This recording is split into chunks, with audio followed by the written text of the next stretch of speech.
Bien-aimés, nous bénissons le Seigneur encore une fois de plus en ce jour du 15 avril qui vient de commencer il y a 17 minutes parce qu'il est 0h17. Nous bénissons le Seigneur qui nous donne l'occasion afin que nous puissions encore une fois de plus partager sa parole comme notre sœur qui vient de prier l'a dit. L'homme ne vivra pas seulement du pain, mais de toute parole qui sortira de la bouche de son Dieu. Que le Seigneur de gloire, Dieu de bonté et de miséricorde, puisse nous aider à recevoir sa parole, et que cette parole puisse porter en nous les fruits dignes de repentance. Nous allons ouvrir nos Bibles en Actes des Apôtres et nous allons lire à partir du chapitre 8. Nous allons prendre plutôt le chapitre 8 et nous allons lire à partir du verset 26 et nous allons nous arrêter au verset 40. Je vais lire en français et notre sœur Jeannette va se préparer pour faire la lecture en anglais, pour permettre que ceux qui ne comprennent ou qui ne parlent pas le français puissent aussi avoir accès au message. Nous allons lire la parole de Dieu. Les diacres helléniques éthiopiens. Un ange du Seigneur s'adressant à Philippe lui dit: « Lève-toi et va du côté du midi, sur le chemin qui descend de Jérusalem à Gaza, celui qui est désert. » Il s'éleva et partit, et voici un Éthiopien, un eunuque, ministre de Candace, reine d'Éthiopie, et surintendant de tous ses trésors, venu à Jérusalem pour adorer. S'en retourner assis sur son char et lisait le prophète Ésaïe. L'Esprit dit à Philippe: « Avance et approche-toi à ce char. » Philippe accourut et entendu l'Éthiopien qui lisait le prophète Ésaïe et lui dit: « Comprends-tu ce que tu lis ?» Il répondit: « Comment le pourrais-je si quelqu'un ne me guide ?» Et il invita Philippe à monter et à s'asseoir avec lui. Le passage de l'écriture qu'il lisait était celui-ci. Il a été mené comme une brebis à la boucherie et comme un agneau muet devant celui qui l'étend, il n'a point ouvert la bouche. Dans son humiliation, son jugement a été élevé, et sa postérité qui la dépendra, sa prospérité qui la dépendra, car sa vie a été retranchée de la terre. L'eunuque dit à Philippe: « Je te prie, de qui le prophète parle-t-il ainsi?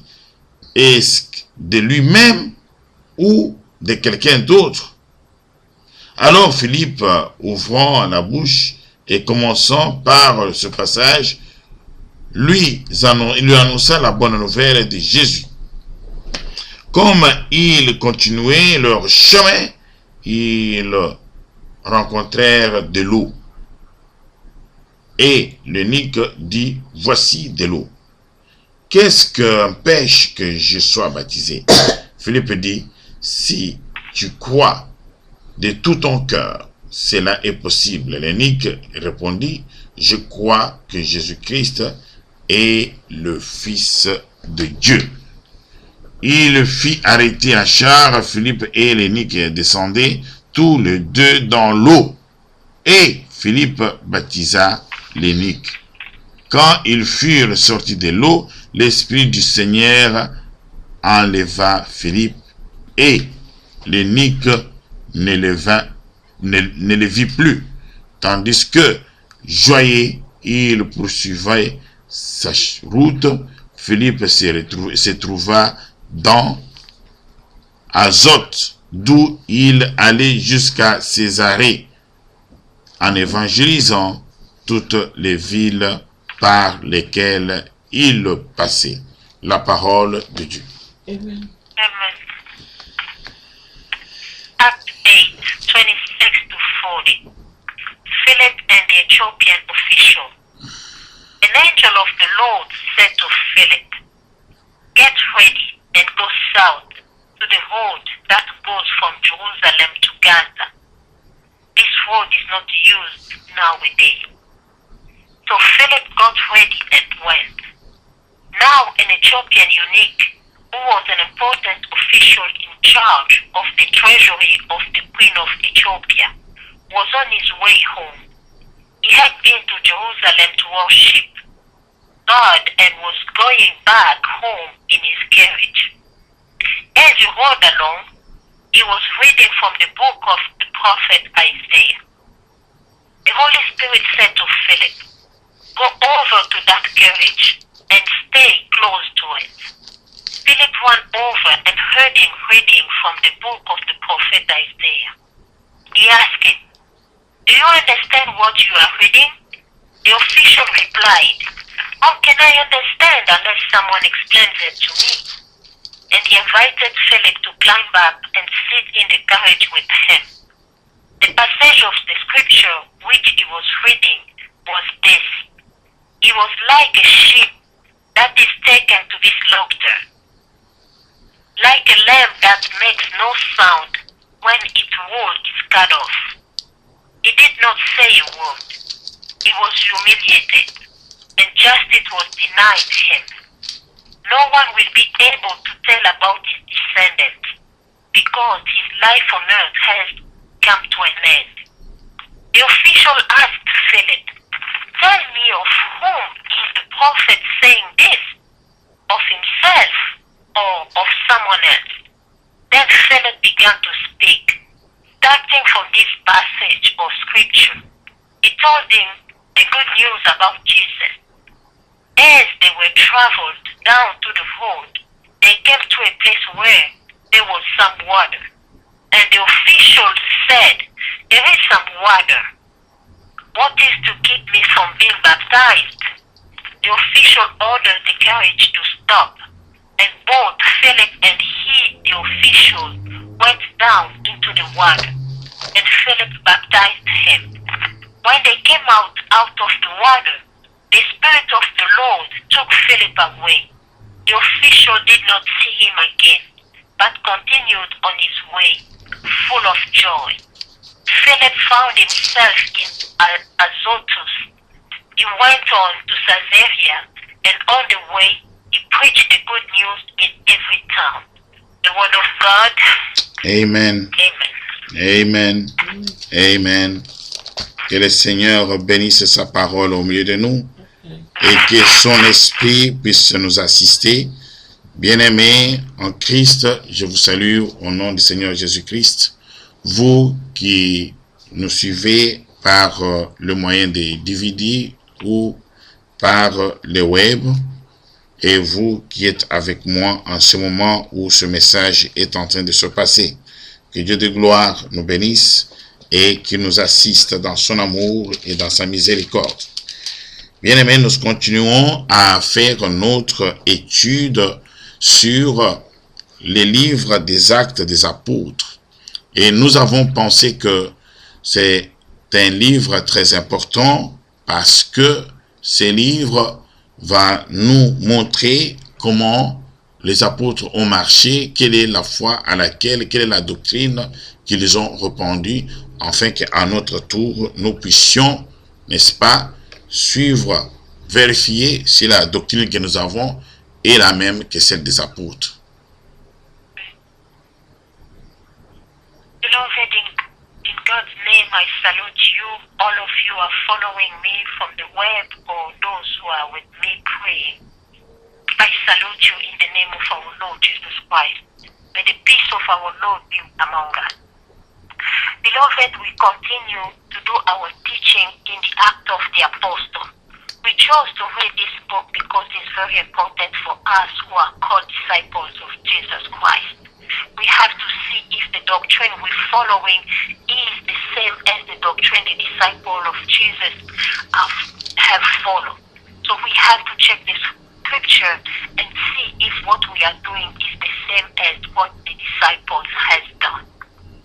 Aujourd'hui, nous allons clôturer le grand chapitre 8 et qui, dans sa dernière partie, nous parle effectivement de Philippe, de l'histoire qui s'est passée entre Philippe, qui fut un disciple de Jésus-Christ, et cet officier égyptien, et cet égyptien plutôt éthiopien.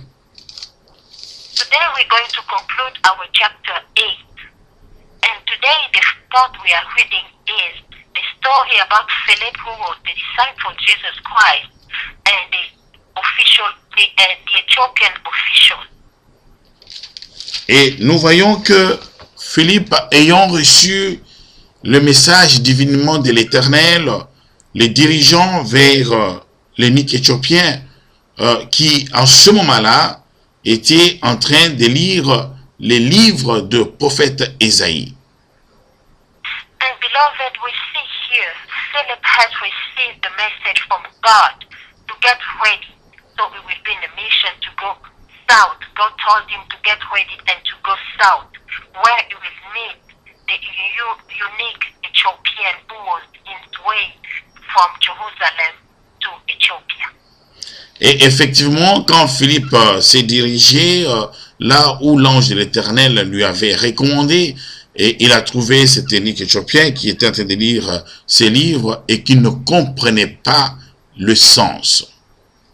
And beloved, as we can see, when Philip went south, as the angel of the Lord told him, he met the Ethiopian official who was reading the scripture. He was reading the book of the prophet Isaiah, but he was not understanding what he was reading.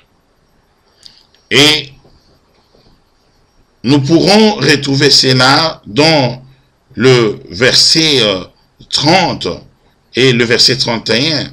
Philippe a couru et entendu les Éthiopiens qui lisaient le prophète Ésaïe et il lui dit, comprends-tu ce que tu lis? Il répondit, le 31, il répondit, comment le pourrais-je si quelqu'un ne me guide? Et il invita Philippe à monter et à s'asseoir à côté de lui. As Philip met the Ethiopian official, he went close to his carriage. And on verse 31, we saw that Philip asked him, do you understand what you are reading? And the official replied, how can I understand unless someone explains me? And then the official invited Philip to come in his carriage to sit beside him so he could explain him what he was reading. Bien-aimés, laisse-moi vous ouvrir un peu cette parole pour que cette parole ne reste pas seulement un fait historique, mais que nous puissions projeter cette parole à notre époque et dans le cas nous concernant, nous qui écoutons cette parole à ce moment. Beloved, let me go deep in this word, so this will not just stay as a story, but we can live it and see it in our time. Oui, quand Philippe a reçu, n'est-ce pas, les recommandations de l'ange de l'Éternel, nous avons vu que Philippe n'a pas hésité et Philippe est allé directement car il y avait un besoin qui était quelque part qu'il fallait combler. Beloved, as we see, when Philip had received God's message, he didn't hesitate, he didn't waste any time, he just get ready as the Lord said, get ready, and he got ready and left.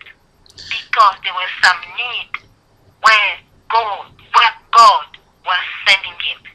Philippe ne s'est pas dit, mais est-ce que cet officier qui est monté dans son char, est-ce qu'il va me prêter l'oreille? Est-ce qu'il va tirer attention à moi? Il ne s'est pas posé cette question.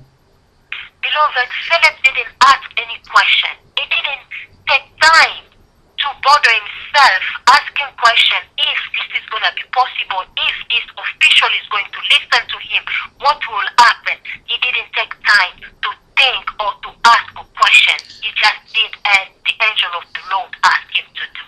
Et Philippe n'était pas non plus hésitant dans sa démarche. And he didn't take any moment of hesitation. He just stood up and then went. Et bien aimé, je voudrais m'adresser à vous et à moi ce soir. Quand le Saint-Esprit nous parle concernant l'évangélisation, concernant par exemple quelque chose quelconque qu'il faut que nous faisions faire, qu'est-ce que nous faisons? Beloved, I'm going to ask you a question. What are we doing when the Holy Spirit speaks to us?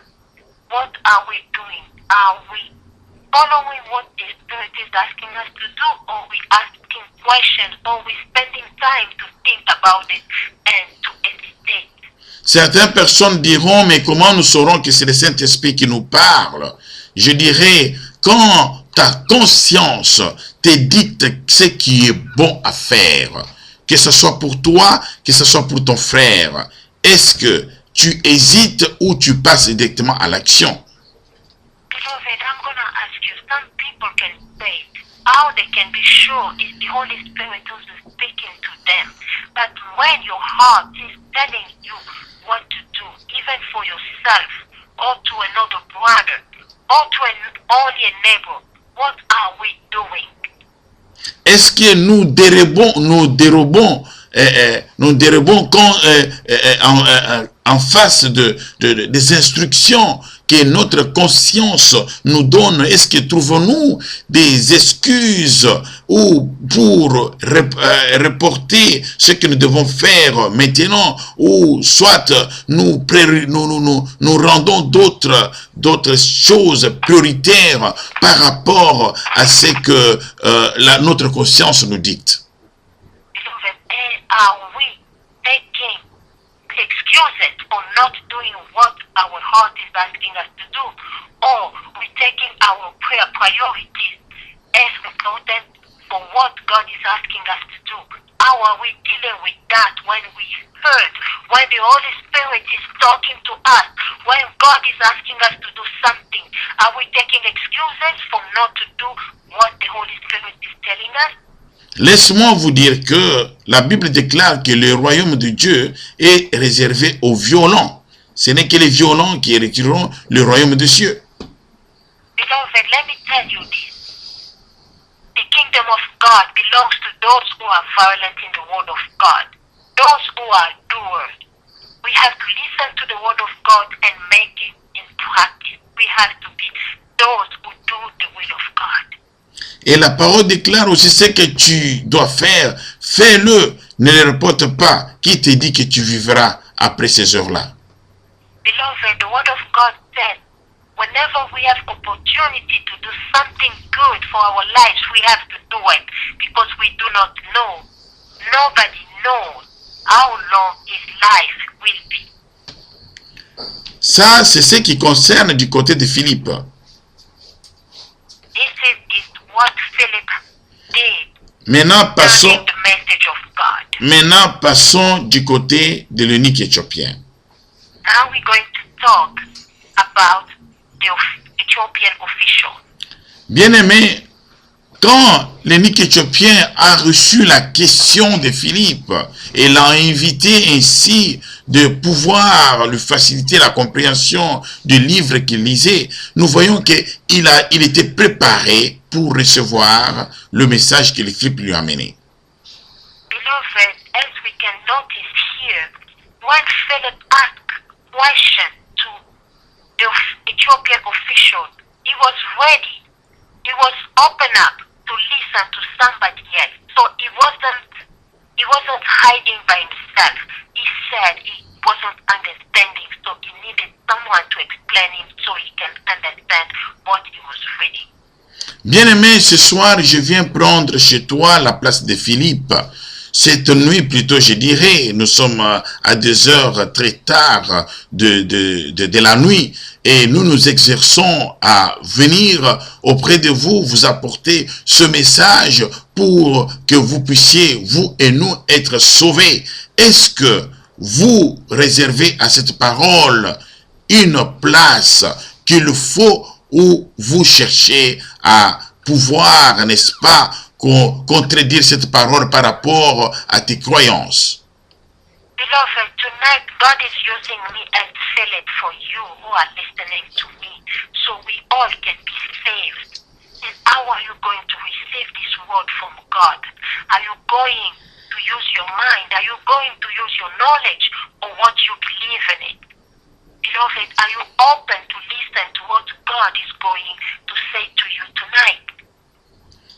Est-ce que vous allez rester, n'est-ce pas, cherchant à sonder les Écritures et pouvoir comprendre la compréhension de cette Écriture pour, n'est-ce pas, recevoir la bénédiction qui doit être la tienne aujourd'hui?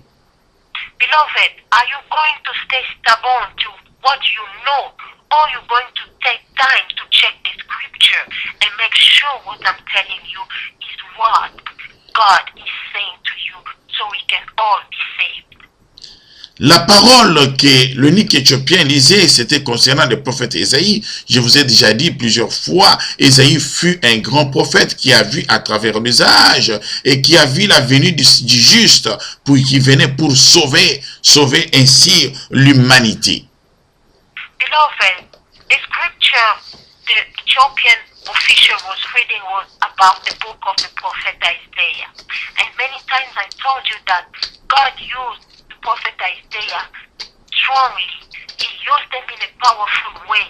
God showed the future about Jesus Christ through the prophet Isaiah.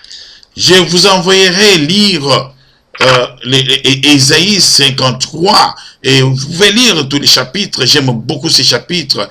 Il me fut donné dans le moment très dur de ma vie, quand j'allais tout droit vers la mort et criant vers l'Éternel. Il me donnera deux passages. L'un d'eux, c'est ces livres d'Ésaïe 53. C'est un livre glorieux. Beloved, I will recommend you to read Isaiah 53, the whole book. That book was given to me, to God, when I was going through a tough time. God gave me this book. It's one of the books God gave me to read. And I know it's a very powerful book. So it's very good if, beloved, you can have time to read the whole book.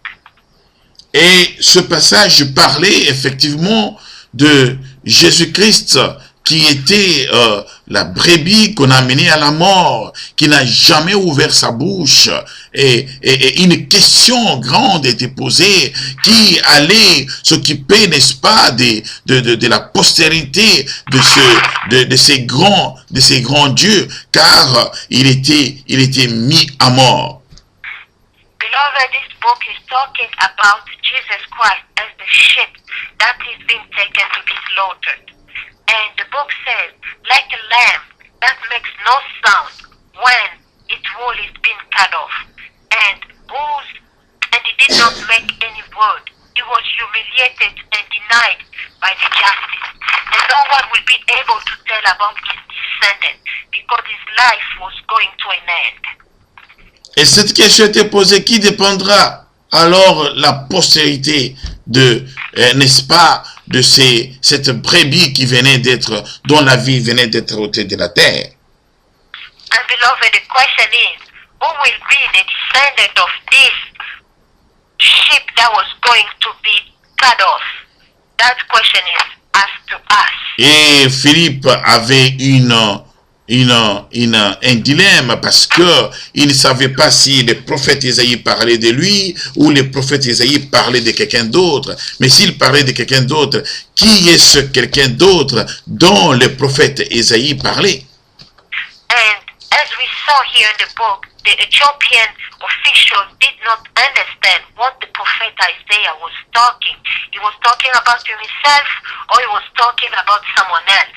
So he was asking the question who the prophet was talking about.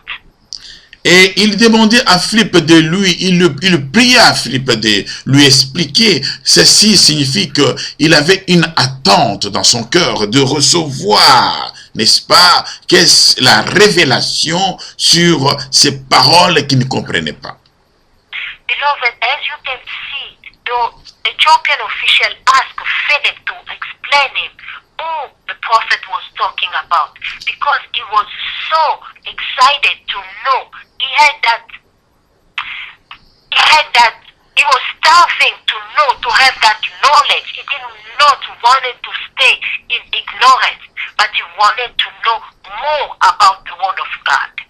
Bien-aimé, quand il arrive des fois que tu lises la parole de Dieu et que tu ne comprennes pas ce que tu lis, qu'est-ce que tu fais? Est-ce que cherches-tu, n'est-ce pas, quelqu'un qui peut t'ouvrir l'esprit, ou soit tu t'arrêtes là où tu crois à ce que ton pasteur ou ton institution t'a dicté, même si cela pourrait être contraire à ce que la parole dit?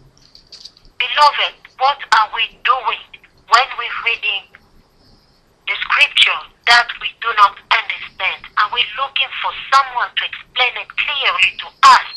Or we just taking everything because my church says this, because my pastor says this? Are we just staying stubborn or ignorant in what the word of God is saying to us without understanding it? Or we looking for any help to someone to open or someone to explain clearly the word of God? Ou cherchez-vous à interpréter cette parole selon votre intelligence ou selon votre philosophie? Or sometimes we just trying to understand the word of God according to what we have, according to our knowledge, or according to the philosophy that we have. Ou cherchez-vous à croire par l'apparence de la personne qui t'amène, n'est-ce pas, cette parole, par, n'est-ce pas, ses diplômes et par ses impressions? Or we trying to understand the word of God by the appearance of the person who is preaching to us, because he has a lot of diploma, because he has big titles. Mais si vous allez lire tous les livres que je vous ai envoyés en Ésaïe 33, vous verrez, il est parlé de Jésus-Christ qui n'avait rien de retenir, n'est-ce pas, l'attention, n'est-ce pas? Mais c'est lui qui était l'agneau qui venait sauver le monde. But beloved, if you take time to read the book, as I told you, Isaiah 53, so you will find out that Jesus Christ was the Lamb of God that the prophet Isaiah was talking about. Et il le peint comme quelqu'un qui n'avait pas un visage à retenir le regard.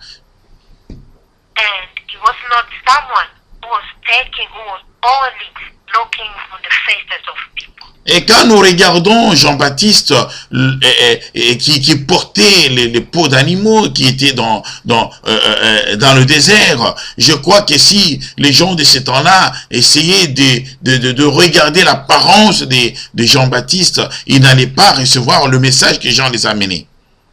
Beloved, if we judge people by their appearance, as we can see John the Baptist, the way he was dressing up by the skin of the animals. But if we only see by the appearance, sometimes we will miss what is important for us. Il nous faudra nous accrocher aux Écritures, n'est-ce pas, comme ce unique Éthiopien qui s'est adressé à ces livres et qui cherchait avec un cœur ardent, n'est-ce pas, la signification de ce qu'elle disait. We have to check the Scripture and understand them. We do not have to base or only to understand or only to base everything in the appearance of the people or the appearance of the word or the appearance of what people can bring to us. We have to check Scripture and make sure the word of God is according to what we are listening. Et bien entendu, quand Philippe lui parlera qu'effectivement il s'agit de Jésus-Christ et lui donnera la bonne nouvelle, nous n'avons pas vu cet eunuque éthiopien résister directement. La parole le déclare, n'est-ce pas, au verset 36, comme ils continuaient leur chemin, ils rencontraient de l'eau. Et l'eunuque dit, voici de l'eau. Qu'est-ce qui empêche que je sois baptisé? Beloved, we have to see here what Philip explained to the Ethiopian official, that the prophet Isaiah was talking about Jesus Christ, and he explained to him the good news about Jesus Christ, how we can be saved only by believing in Jesus Christ. The official was really in joy. He accepted the good news with joy in his heart. And when he saw the water, he said, there is some water here. What is to keep me from not being baptized? Ce que je voulais dire ici, bien-aimé, je voudrais montrer quelque chose. Écoutez, quand la bonne nouvelle est donnée, et que la personne qui reçoit la nouvelle l'accepte, écoutez, il n'y a rien d'autre à faire. Si cette personne, comme Philippe l'a dit dans sa réponse, si tu crois de tout ton cœur, cela est possible et je peux te faire baptiser. Beloved, when the good news about Jesus Christ is preached, and if someone accepts it with all his heart, as it said, if you believe in Jesus Christ with all your heart, so I can baptize you in the name of our Lord Jesus Christ. La condition pour être baptisé, c'est de croire à ce que Christ a fait pour nous et nous pourrons être baptisés directement. Beloved, the only condition that we need to know before we get baptized is only we have to believe in the word of God. As soon as you accepted the good news of Jesus Christ, you believe in the word of God, you believe in what Jesus Christ has done for you in the cross of Golgotha, you can be baptized. Et je pense que c'est ce que Philippe a fait ici avec l'eunuque éthiopien. Ce n'est pas le seul Philippe qui l'a fait. Nous pourrons voir que,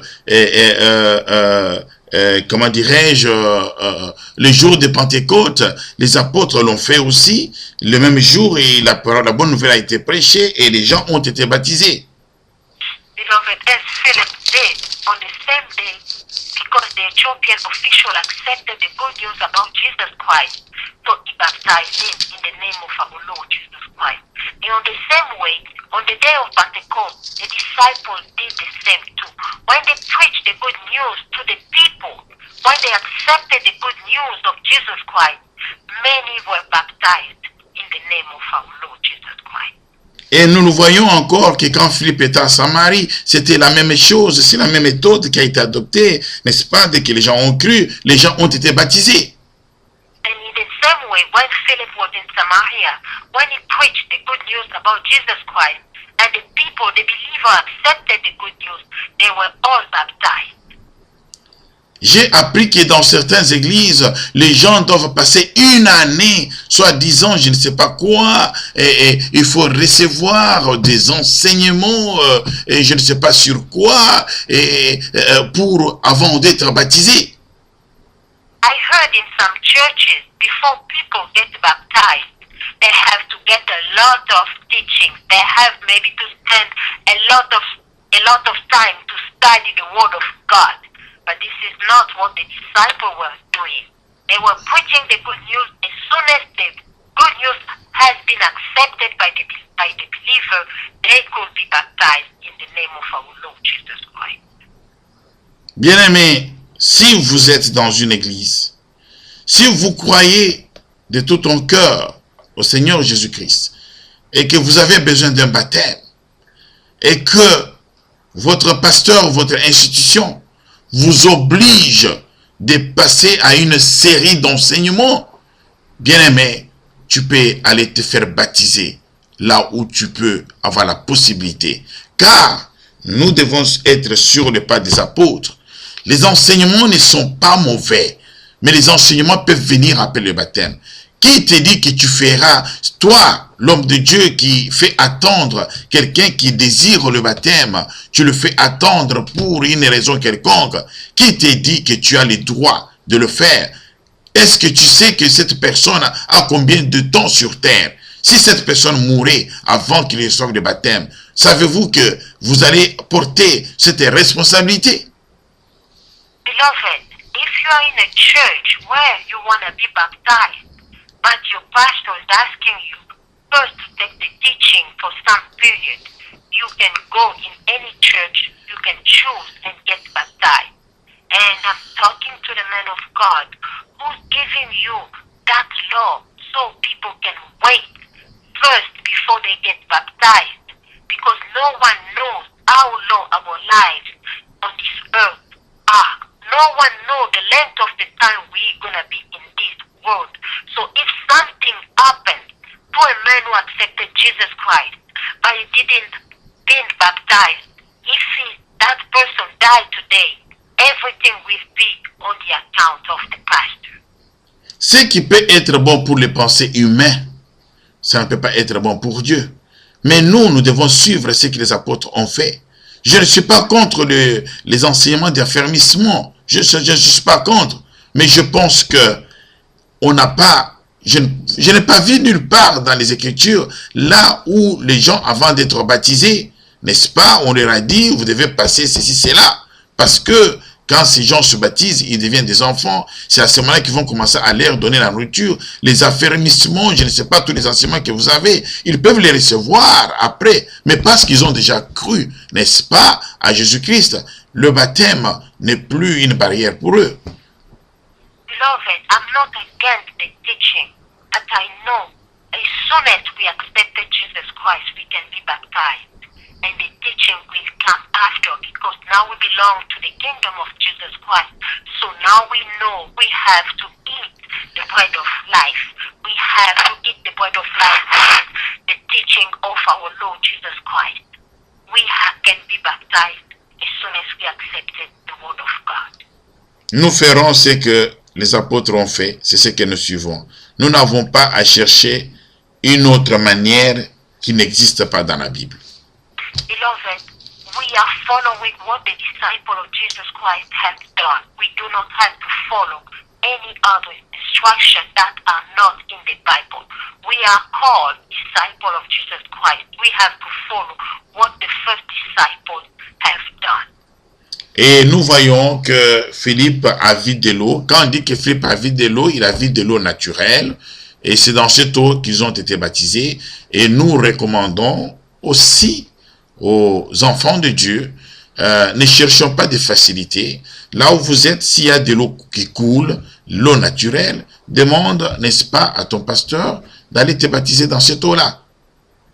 Beloved, as we saw Philip, they saw natural water, the water that was flowing, that they went down to that flowing water, and then the Ethiopian official got baptized.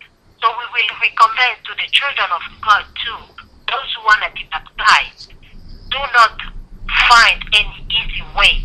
So if you want to get baptized, ask your pastor and try to get the flowing water so you can be baptized. À ce que je connais, il y a des églises qui baptisent dans le bassin, il y a ceci. Bon, je ne veux pas entrer dans la discussion là-dessus. Moi, j'opte pour ce que les disciples ont fait, c'est ce que je fais.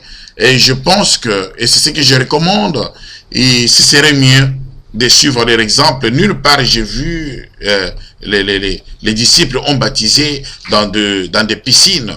Mais s'il y a un passage quelque part, j'ai entendu les hommes de Dieu dire, chez Corneille, c'était une piscine et les ont baptisés là-bas. Mais si c'est écrit dans la Bible, j'aimerais qu'on le montre. Et là, ce moment-là, ça ne ferait pas un frein pour nous. Mais si ce n'existe pas dans la Bible, bien aimé, je vous recommande d'aller vous baptiser dans l'eau naturelle.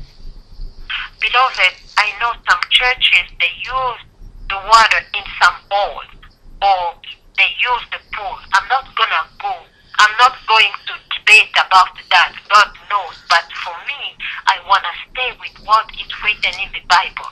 I saw what the disciples were doing. They were taking the flowing water. So I will recommend all the believers to find the flowing water so they can get baptized.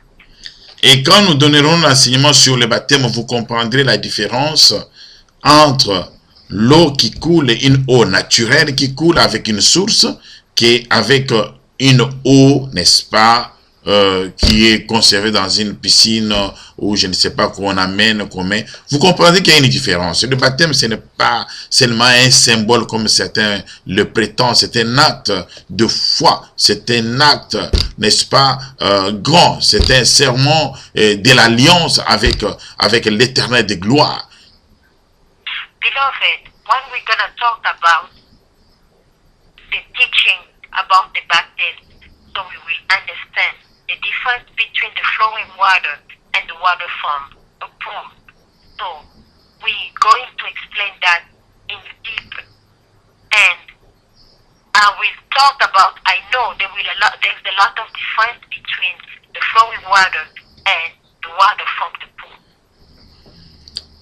J'ai béni le Seigneur bien-aimé, comme nous l'avons toujours dit, vous aurez notre numéro qui va se défiler. Ne vous sentez pas, n'hésitez pas, bien-aimés, de nous appeler si vous avez des questions. Nous ferons le devoir, n'est-ce pas, d'aller encore en profondeur avec la parole sur les questions que vous pourrez amener. Et nous sommes aussi disposés, n'est-ce pas, à pouvoir recevoir de vous si vous pensez que nous sommes dans une erreur, et venez avec la Bible, nous sommes prêts à vous recevoir. Beloved, I bless the Lord for this time He has given to us. And as my brother and sister, you can see our number.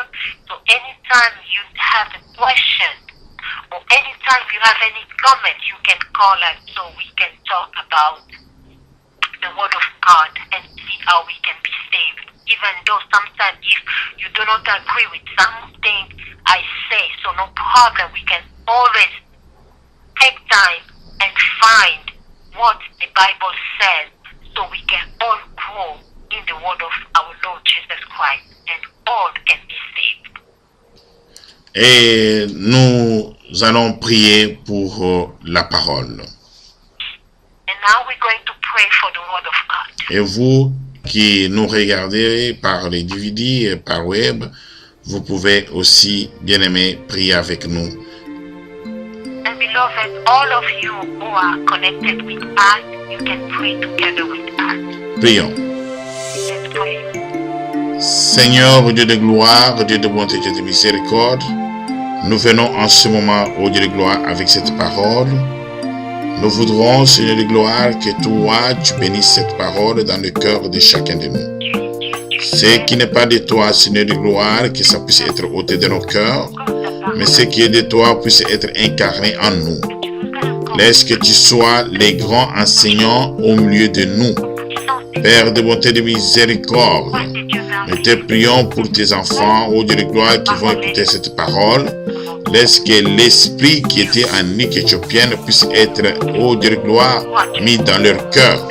Et nous, ô Dieu de gloire, ô Dieu de bonté et de miséricorde, de l'autre côté, laisse, ô Dieu de gloire, que l'esprit aussi qui était en Philippe puisse être en chacun de nous, que nous ne puissions pas résister à la voix du Saint-Esprit quand, ô Dieu de gloire, notre conscience nous dicte de faire ce qui est bon. Père de gloire, de bonté et de miséricorde, nous bénissons encore une fois de plus ton nom au milieu de nous, nous élevons ton trône, au nom glorieux, au nom puissant de Jésus-Christ, nous te prions. Ô Père, nous te prions pour notre nuit, laisse que tu nous donnes une nuit douce et paisible, laisse que, ô Dieu de gloire, que tu nous parles dans nos cœurs, que tu sois notre protecteur, et que nos maisons puissent être entourées par le feu de lumière et de feu. Père de bonté et de miséricorde, nous te prions pour Israël, bénis Israël et bénis aussi notre pays, le Congo. Que la gloire et la louange soient à toi, notre Dieu et notre Seigneur. Au nom glorieux de Jésus-Christ, nous te prions. Amen. Que le Seigneur vous bénisse, bien-aimés, et bonne nuit. À demain. was